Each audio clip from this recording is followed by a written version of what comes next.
예, 다 잘 될 거야 보다 망하면 어때가 더 위로가 되는 이유.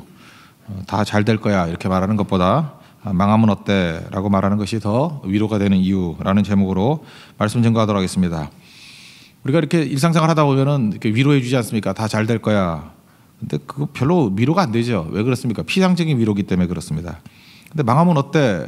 뭐 이렇게 나가면은 그 안에 소망이 있잖아요. 죽지 않는다 그런 거잖아요. 망하면 어때? 일어날 수 있잖아. 그러니까 소망이 더 중요한 거죠. 망하는 것보다 마지막이 더 중요하다는 것입니다. 11차 네팔 선교 갔을 때 뭐 음식이 좀 안 좋았는지 뭐 조금씩 아픈 사람 많았습니다. 뭐 된통 아픈 건 저였고. 근데 우리 같이 갔던 동행했던 어떤 자매가 의사거든요. 그러니까 뭐 의사니까 아플 때마다 가잖아요. 근데 이 자매 너무 재밌어요. 그걸로 안 죽어 그래요. 그러니까 위로가 안 돼요. 진짜 차디차고 뭐 누가 가든 간에 그걸로 안 죽어. 근데 많은 사람들이 위로를 받았어요. 안 죽는데 그리고 또 일어나서 뛰고 그러더라고요. 어떤 분이 그런 얘기를 하더라고요. 큰 병원과 작은 병원인데 저는 큰 병원 가는 걸 좋아한다고. 이유가 뭐냐? 큰 병원은 워낙 죽을 병 걸린 사람 많이 오잖아요. 그러니까 큰 병원에 가면 웬만한 병 갖고 호들갑을 안 떤다는 거야. 그래서 그냥 평안하대요. 근데 작은 병원 가면은 침소봉대한대요. 아무것도 안 병 갖고 다 죽을 듯이. 그래서 큰 병원 간다 그런 얘기 하는 걸 들어봤는데 맞습니다. 우리가 넘어지고 망하면 어때요? 죽지 않으면 되는 거죠. 오늘 본문이 그런 뉘앙스예요. 1절, 2절, 3절을 보면은 죽는다는 얘기거든요. 뭐 말 그대로 죽었다예요. You were dead. 너 죽었다. 1절 보니까 그는 허물과 죄로 죽었던 너희를 살리셨도다. 이게 뭐 정확한 번역은 아니라고 생각하는데 너희는 죽었다. 허물과 죄 때문에 이거예요. 이미 죽었다. 허물과 죄 때문에 그런 뜻이거든요. 그러면 1절, 2절, 3절이 다 이게 어두컴컴한 얘기인데 이것이 우리에게 절망으로 다가오지 않는 이유가 뭐냐면 그 4절부터 보면 그러나 하나님이 우리를 살리셨다라는 거예요. 기독교 메시지는 산다는 거거든요. 그러니까 망하면 어때요? 망해도 되는 거예요. 죽어도 되는 거예요. 죽어도 다시 살기 때문에. 이게 소망입니다. 그래서 우리가 누구를 만나면요. 뭐 이렇게 얘기를 해도 우리가 좀 나쁜 얘기도 할 수 있어요. 왜 할 수 있냐면 죽이려고 하는 얘기가 아니기 때문에 정죄는 죽이려고 하는 거잖아요. 근데 그 전제하는 이유가 뭐예요? 살려주려고 세우려고 그러나가 있잖아요. 그러나가. 그래서 우리는 소망을 갖는다는 것입니다. 기독교만이 이 죽음 얘기 마음대로 하고요. 또 우리의 죄 얘기를 마음대로 하잖아요. 왜? 해결책이 있기 때문에. 죽음도 해결책이 있고 죄도 해결책이 있잖아요. 해결책이 없으면 말 못하죠. 그거 어떻게 말을 해요? 자신 있게 말하는 이유가 뭐냐면 이 죽음의 문제, 죄 문제 이거 자신 있다라는 거예요. 예수님이 다 이루셨다는 것입니다.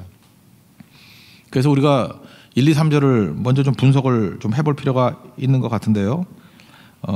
여기 허물이라는 건 뭐 뜻을 좀 설명한다 그러면 미끄러졌다 그러듯이 실족했다는 말하고 똑같은 말이에요. 허물, 실족했다. 원어 뜻이 죄는 이게 관역이 있으면 벗어났다.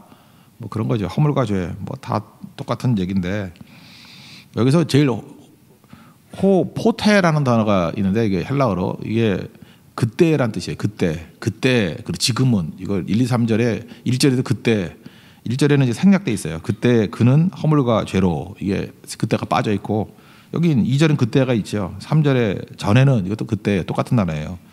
호포테라는 단어인데 세 가지가 우리를 죽음의 길로 이끌어 간다는 것입니다. 그 세 가지 정리하면 첫째는 세상이고 두 번째는 사탄이고 세 번째는 육체의 욕심. 그러니까 욕심이에요. 욕심. 그러니까 우리가 왜 죽느냐 하면은 이 세 가지 때문에 죽어요. 세상 따라가다 죽고 사탄 때문에 죽고 욕심 따라가다 죽어요. 그래서 이걸 우리에게 폭로하잖아요. 그러니까 일단은 뭐 이러지 않으려고 그러면 이거 먼저 점검을 한번 해봐야겠네요. 1절에 세상이죠. 그때 그 세상에 관한 거죠. 2절부터 나오나요? 이 세상 풍조를 따르고 첫째는 세상이에요. 세상.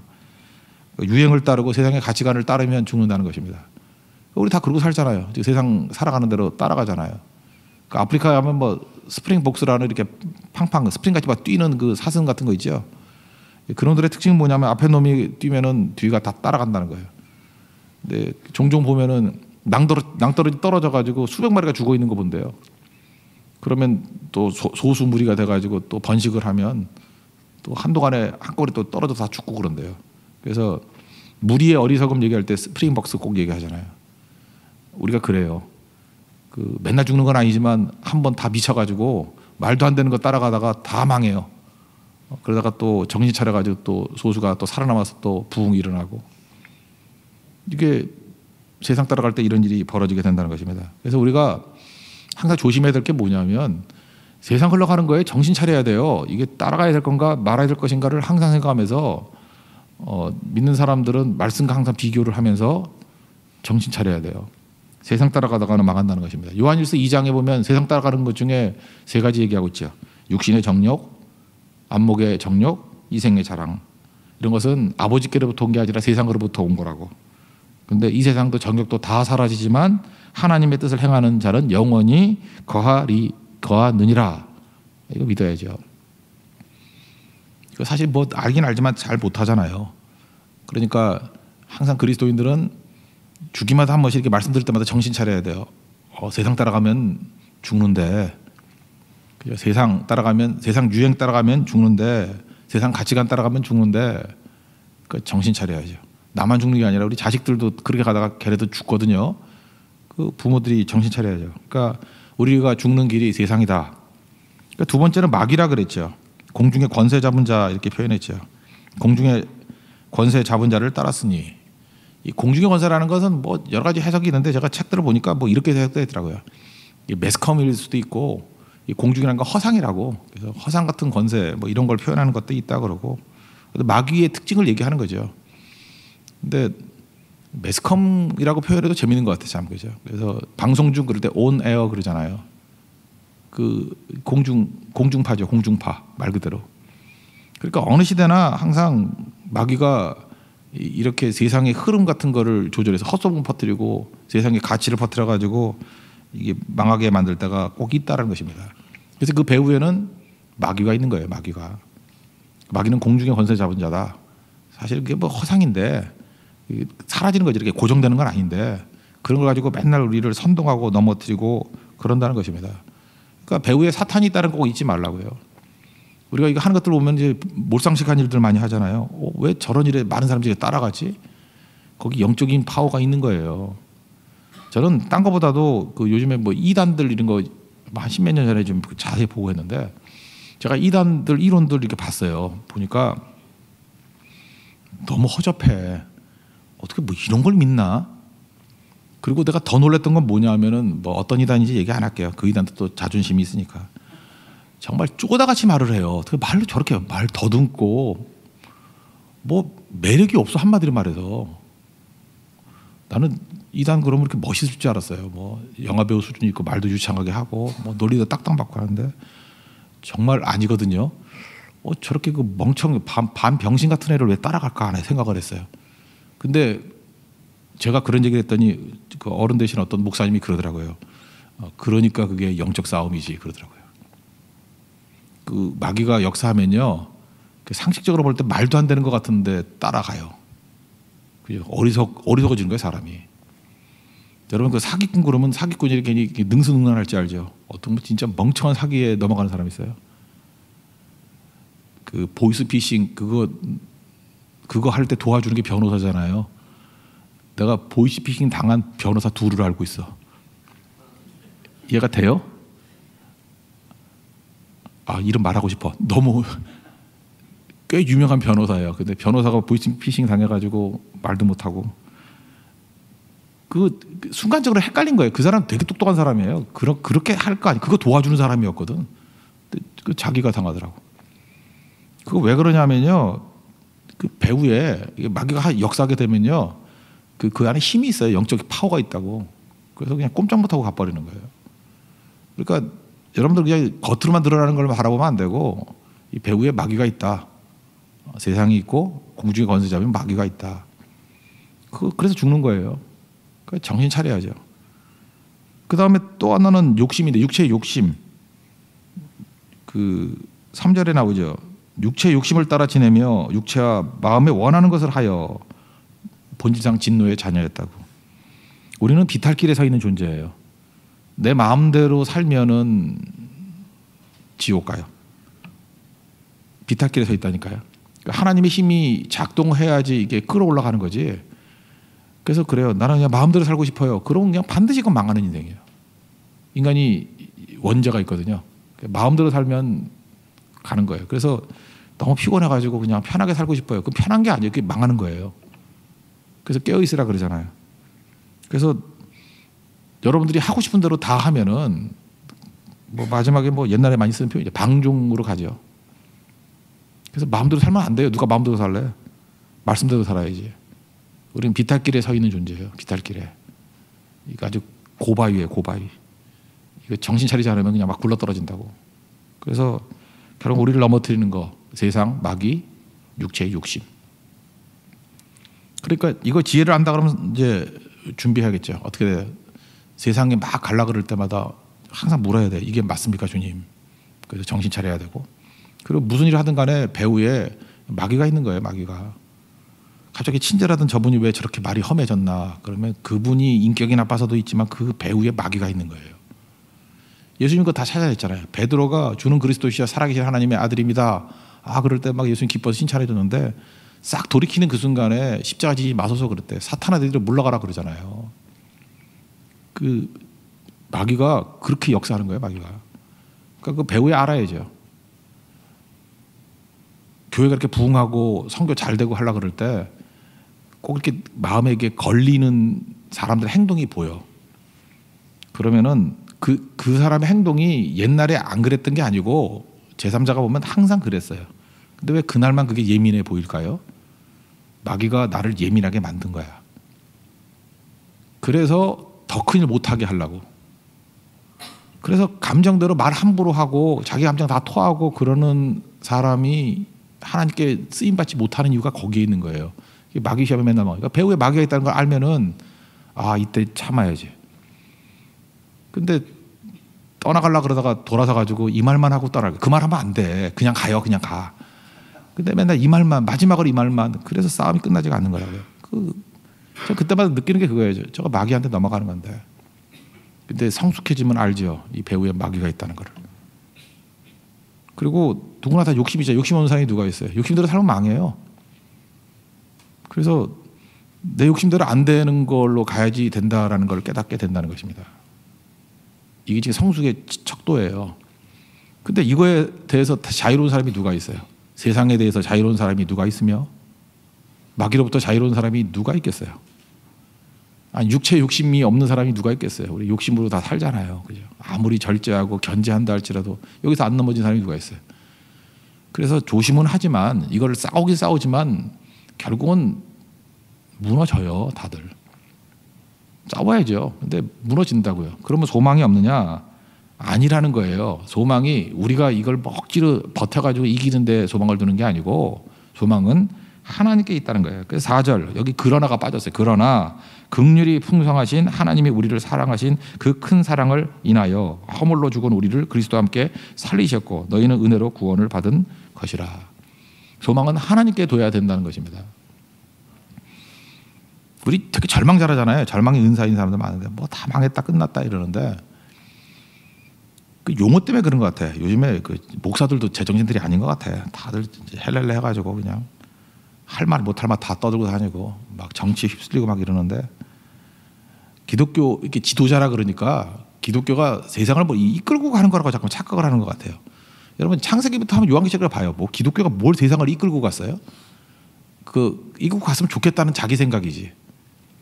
기독교 신앙의 특징은요 대응이에요. 리스판스야. 대응하는 거지 우리가 언제 이끌고 갔어요. 예를 들어서 유다가 범죄했습니다. 그러면 선지자들이 나와서 하는 얘기가 뭐냐면 너희도 그렇게 살면 망한다 이렇게 말하는 거예요.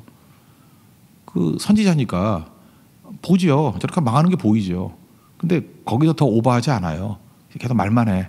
너 그러다 망한다. 말씀으로 돌아와야 된다. 그래도 되게 말 안 들어요. 그냥 망한 대로 쭉 가. 그리고 진짜 망해요. 그러면 예레미야 같은 사람은 좀 울고 눈물의 선지잖아요. 울고 그리고 그 다음 얘기해 주는 거예요. 너 망해서 바벨론 끌려가면 그래도 거기서 잘 살아야 돼. 절망하지 말고 잘 맞춰 살아. 그러면 70년 있다가 돌아오게 하실 거야. 다 뭐예요? 상황에 대한 대응이에요. 뭐 가가지고 뭐 나를 밟고 가라. 뭐 내 눈에 흙이 들어가기 전에는 이렇게 안 했어요. 그냥 말만 하고 대응하는 거예요. 그리고 깨지고 난 다음에 돌아올 걸 기다리고. 목회도 그래요. 이 성도들 보면은 목사도 하다못해 하나님의 능력이 없다 할지라도 이 경험상으로도 보면은 저렇게 되면 망하는 거 보여요, 안 보여요? 보이지 그거 안 보여요? 뭐 결혼하는 사람들 봐도 끝이 보여. 저 5년 있다 어떻게 될지, 뭐 1년 있다 어떻게 될지 영적인 눈이 열려서 보는 것도 있지만 경험으로도 보여요. 뭐 여러 가지로 보여요. 쭉 보이는데 그거 가지고 가가지고 뭐 계속 개입하면요, 그거 독재자 되는 거예요. 그 목회는 어떻게 하는 건지 아십니까? 그때마다 따뜻한 사랑의 마음을 가지고 전해주는 거예요. 그렇게 하면 안 된다고. 그리고 그 다음에 퇴로를 열어줘야 돼요. 나중에 꼭 잊지 말라고. 힘들고 어려울 때 꼭 여기 찾아오라고. 그죠? 이렇게 해야 된다고. 그러니까 누가복음 15장에 나오는 탕자 아버지하고 똑같아요. 탕자 아버지가 하나님이잖아요. 탕자가 집 떠나면 망할 거 몰라요, 아버지가? 알지요.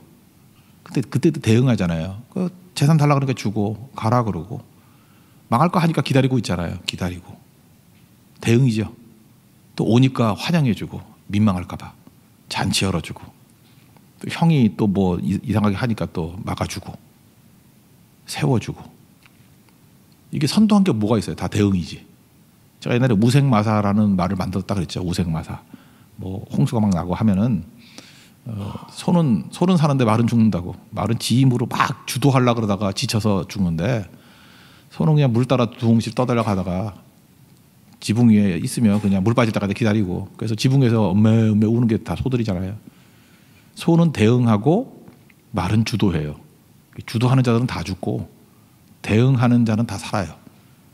기독교 신앙은 대응이에요. 그래서 야고보서 5장에도 보세요. 고난당한 자가 있느냐? 그럼 뭐 그거 이외에서 뭐 싸우라가 아니라 기도할 것이요. 대응이잖아요. 고난이 오면 기도로 대응하고. 그리고 즐거워하는 자들이 있느냐? 그러면 찬송으로 대응하라고.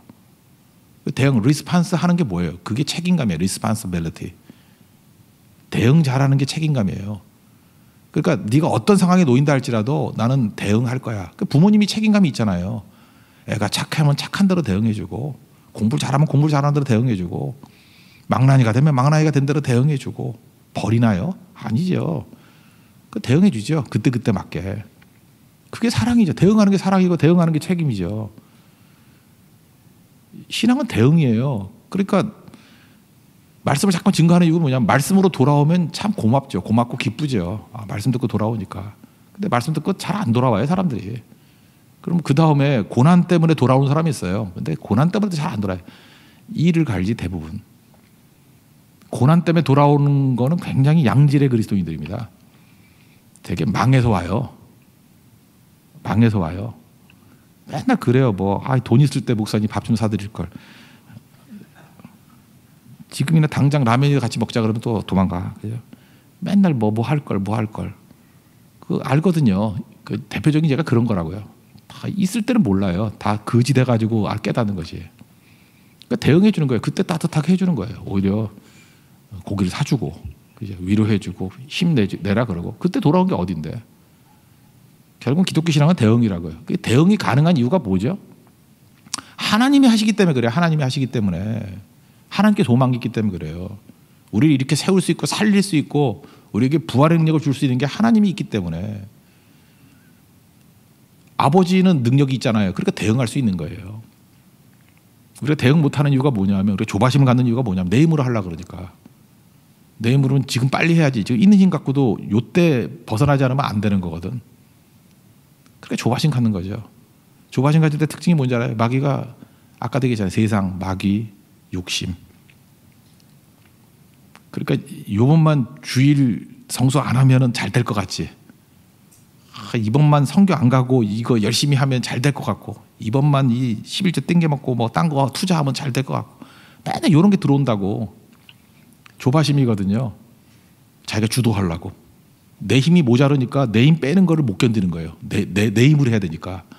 내 돈으로 해야 되는데 지금 이게 그러지 않아도 돈이 모자른데 무슨 놈의 11조야. 그러니까 다 끊어버리는 거고, 지금도 시간이 없는데 무슨 성교야. 다 끊어버리고. 그래서 자기 힘을 톡톡 털어가지고 다 집어넣는 거예요. 그러니까 마귀는 신난 거죠. 조금만 어려움 줘도 못 견디거든. 망할 때 특징이 뭔지 알아요? 망할 때는 힘이 없잖아요. 아무것도 없잖아요. 더 잃을 게 없잖아요. 그러니까 하나님만 의지하니까 그때는 오히려 돼요. 근데 이렇게 들어도 이거 몰라요. 자기가 닥쳐놓으면. 이방인들의 특징이 뭐라고요? 똑같은 일을 반복하는 거라고. 지혜로운 사람은 한두 번 깨지고 돌아와야 돼요. 근데 진짜 바보, 천치, 진짜 강대상에서 할 수 있는 최고의 욕을 다 하고 싶은 사람, 그거를 수십 번 반복하는 사람이 있어. 나중에 말이 나오는 게 아니라 이게 답답하죠. 답답하고 어찌합니까? 진짜 눈물 나죠. 끝까지 자기 힘이 의지하려고 그러니까. 여러분, 우리 힘이 여기 있습니다. 하나님께 소망을 둘 때부터 능력이 있다라는 거예요.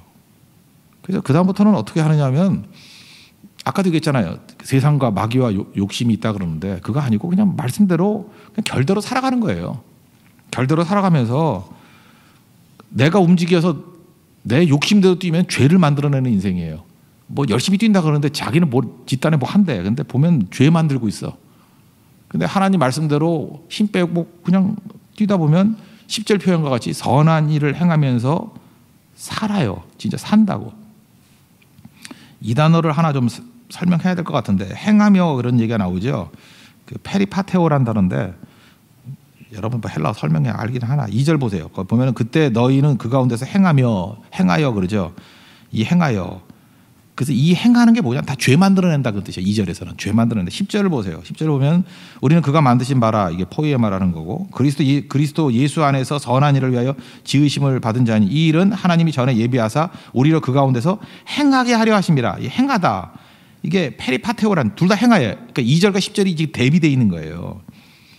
그러니까 내 욕심대로 막 살면은 죄를 만들어내는 행함이고, 여기 보세요. 우리가 선한 일을 위해서 지으심을 받았대요. 그래서 그냥 하나님 말씀대로 살면은 선한 일을 행하며 산대요. 그러니까 움직이면 움직일수록 막 열매가 나오는 거예요. 그러니까 지난주에 갔던 11자 네팔 성교 같은 데 보세요. 뭐 대단했어요. 뭐 별 사람도 아닌 사람들이 가가지고 그냥 말씀대로 그냥 순종하고 충성하고 했어요. 그랬더니 막 선한 일들이 열매를 막 맺잖아. 그러면 이제 똑똑한 사람은 알죠. 아, 인생이 이렇게 사는구나. 그리고 돌아와서도 계속 그렇게 살아가는 거야. 근데 이게 무슨 금붕어 머리들은 6개월마다 한 번씩 깨닫죠. 11차 때 깨닫고 딱 잊어버렸다. 12차 또 깨닫고 맨날 나와서 간증하고 또 깨지고 또 간증하고 깨지고, 이제 몇 번 하고 10절 같이 인생을 살아가야 된다는 것입니다. 그러면 그 인생이 포이에마가 그 걸작의 인생이라 했잖아요. 포이에마, 여기서 영어 포임이 나왔다고. 시 같은 인생, 아름다운 인생이 된다라는 것입니다. 그래서 요약하면 이런 거예요. 우리가 계획 세우고 우리가 주도해서 사는 거는 죄만 만드는 인생이라는 거예요. 그걸 선언하고 있어요. 그래서 우리는 대응하는 거기 때문에 가장 절망적일 때가 오히려 소망이에요. 뭐 요즘에 교회가 소망이 없잖아요. 왜 소망이 없어요? 뭐 교회가 뭐 하겠다 그런 게 없잖아요. 이게 기회예요. 이게 기회. 교회가 뭘 하겠다 그럴 때가 문제야. 교회가 하긴 뭐래. 맨날 교회가 뭐 세상을 뒤집어 엎는다느니 이러는데, 그럴 때는 오히려 일이 안 되고, 하나님, 우리는 연약한 자들, 부족한 자들, 안 되는 사람들이 모였습니다. 우리의 소망은 주님밖에 없습니다. 그럴 때 주님이 그 교회를 사용하시고요. 하나님, 나는 연약합니다. 부족합니다. 나는 은혜가 필요합니다. 그럼 그 사람을 통해서 일하신다는 거예요. 왜? 힘 다 빠져놓으니까 이제는 말씀대로 그 방향으로 갈 거 아니에요. 순종할 거 아니에요. 그러면 선한 일을 위해서 만드신 자라는 거예요. 그게 일은 그렇게 이루어져요.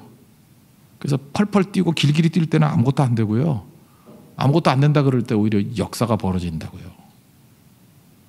왜? 소망은 하나님께 있기 때문에 그렇습니다. 우리 너따벌레 스가랴서 4장 6절 스룹바벨에게 하신 말씀이에요. 만군의 여호와께서 이렇게 말씀하신다. 지금 이런 상황의 변화가 어떻게 일어나는지 아냐? 힘으로 되는 거 아니야. 능으로 되는 거 아니야. 오직 나의 영으로 되는 거야. 똑같은 얘기죠. 소망은 하나님께 있고 하나님이 하시는 거야. 그래서 하나님이 하신다는 것을 믿고 의지하고 올인할 수 있을 때가 언제예요? 인간의 절망이라고. 그래서 가장 절망적일 때 하나님이 일하신 걸 바라보고 가장 큰 은혜를 누릴 수 있는 우리 하나님의 신실한 종 되기를 바랍니다. 그래서 오늘 여러분 삶에 어려움도 있고 문제들이 있죠. 내가 자초한 게 많아요.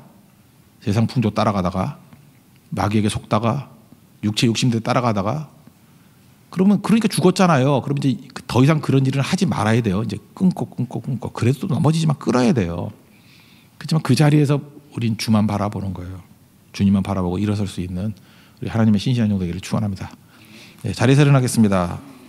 310장 찬송하겠습니다.